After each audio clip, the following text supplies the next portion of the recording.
And thank you for starting the day with such a beautiful rendition of Sir Elton John's Sacrifice. And now the news in detail with me, Naja'atu Tejani. The Ministry of Women Affairs has launched an empowerment program, Women Agro-Value Expansion Initiative, aimed at expanding the scope of women farmers in the nation's agro-value chain. Ngozi Technico reports.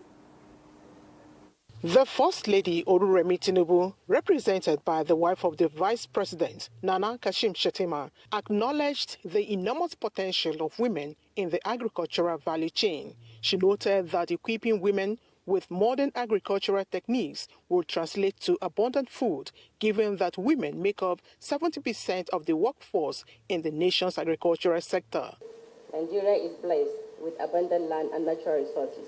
And we must utilize these blessings to ensure food security for all our citizens.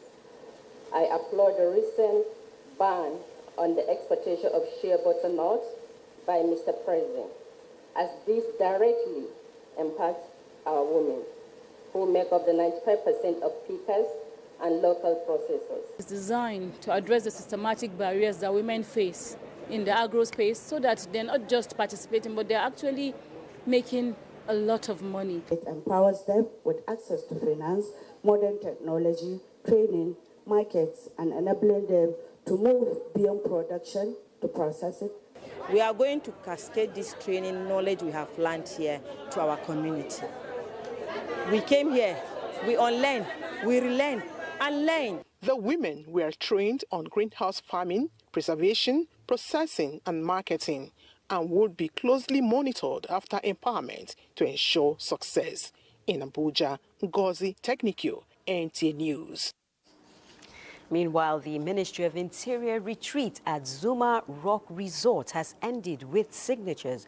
The minister and heads of agencies under his supervision putting ink to paper, sealing performance contracts for the year ahead. Victor Azu reports that the handshake following each signature signals both trust and expectation. Day 3 and the stock taking gives way to signatures. Performance contracts now inked into obligation. Minister of Interior Olubunmi Tunji-Ojo called it accountability in action. His tone was firm but grateful. Progress has been made, he says, but in the year ahead, the bar is higher. And to the Federal Fire Service, with the Controller General barely 2 weeks in office, the charge was pointed. Leadership will be measured by the blazes fought and the lives saved. I want to see a fire service that will be able to regulate and be able to enumerate the sector. And I want to see a fire service that will be judged by the number of assets saved. And I want to see a fire service that is more vibrant and will be a major employer of labor. Asked what Nigerians can expect, the paramilitary chiefs pledged that Nigerians will see and feel the difference in safety, security, and reform. We are going to see a lot of improvements. I want to reel out our details, operational, strategies. We have to go back and sit down and see how we can strengthen mechanisms that will make us begin to perform and give value to our jobs. By the next retreat, definitely there will be positive impact, and Nigerians will know that there is a new fire service in place. From the shadow of Zuma Rock, the Ministry of Interior must now turn symbolism into service, proving that strength lies not in words, but in results that touch everyday Nigerian lives. In Abuja, Victor Azu, NTA News. And still on setting the bar high, the federal government is taking significant steps to strengthen the automotive industry with the establishment of an automotive training center to enhance knowledge transfer towards promoting domestic vehicle production. The Minister of State for Industry, John Owan Eno, performed the groundbreaking and foundation-laying ceremony of the National Automotive Design and Development Council Training Center at the University of Education and Entrepreneurship in Cross River State. Justina Etim reports. On completion, the Automotive Training Center will equip Nigerian youths and professionals with modern automotive skills, paving the way for self-sufficiency in vehicle production and assembly. Minister of State for Industry says the center will accelerate growth and development. For too long, our nation has grappled with consequences of unregulated automotive repair services, unsafe vehicles, unavoidable breakdowns and tragic road accidents. So this center is therefore about industrial growth. It's about industrial safety. It's about industrial reliability. And it's about the protection of lives of our citizens. We need to embrace entrepreneurship in whatever you do. If you are a dancer, if you see it as a business, you prosper. If you are a mechanic, technician, you see it as a business, you prosper. But you need to know how to go about it. The university will do that for us. Cross River State Governor represented believes the initiative will enhance human capital, create jobs, and boost the local economy, aligning with his vision for regional development. To our beloved host community, UEE, and Akamba local government, I say, this is your pride. Embrace it as your own. Protect it. Support it. For it is designed to be a beacon of opportunity that will illuminate your future and that of generation yet to come.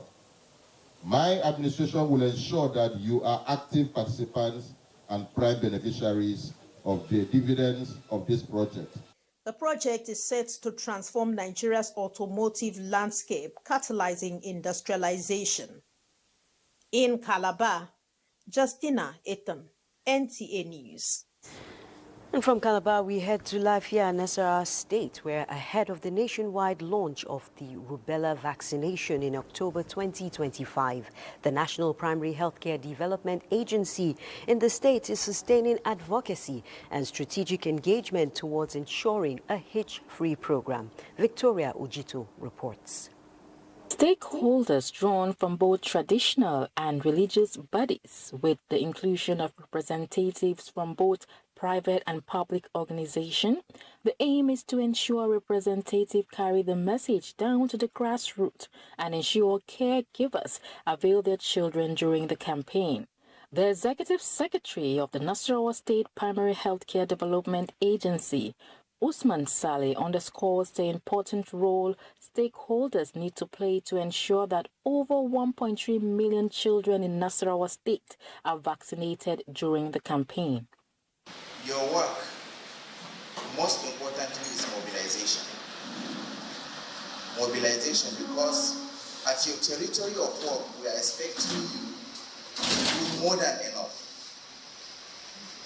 We are expecting to have very good coverage in this business together that is coming. With Nigeria having the second highest cases of measles rubella, the Nasarawa State representative from the Health Sector Reform Coalition, Dr. Hadizatu Aliu, says the target for this year's campaign is to ensure 95 to 100% children from age 9 to 14 years are vaccinated. Has measles right now. That one person can go on to spread this measles infection to 9 out of 10 people. That's how contagious measles is. Measles rubella are two contagious viral diseases with almost similar symptoms and can be fatal.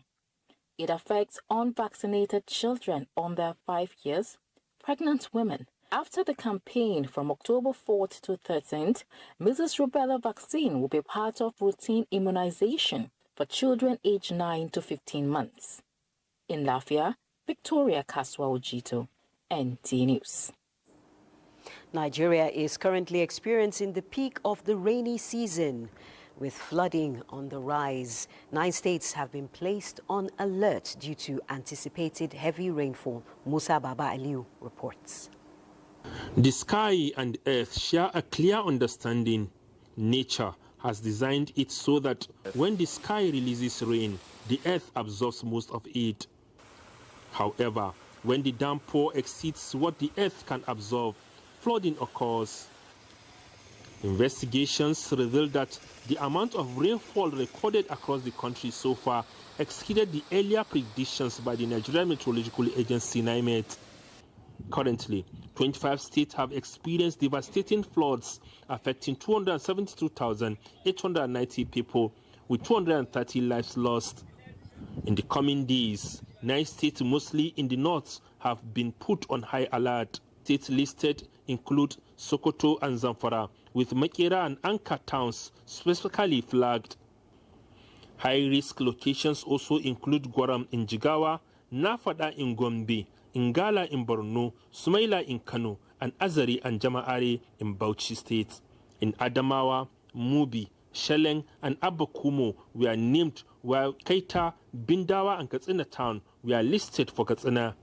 Areas affected by the flooding in Taraba State include parts of Lau, Karimulamido, Gasol, and Ardo local government areas. Rice and maize farms, most of whom are located close to River Benue, were destroyed, while many houses in villages along the River Benue bank were also submerged. Yobe State also recorded a devastating flood in Patiskun, where more than 500 houses were damaged.